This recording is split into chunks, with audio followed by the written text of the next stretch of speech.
How to fix Valorant error 39 on Windows 10. If you could not play the Valorant game on your computer, try the following tip. 1. Google and check if there was any server-related issue or maintenance. 2.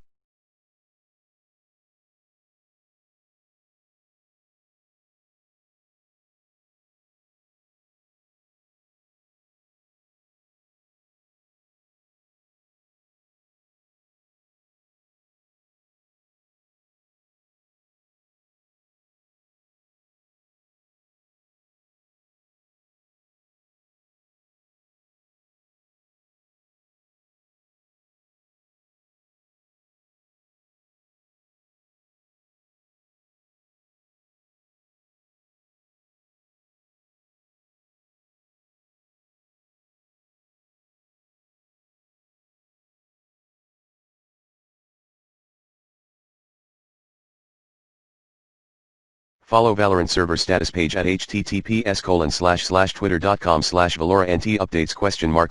Lang =& for more official up-to-date info, such as some region server status.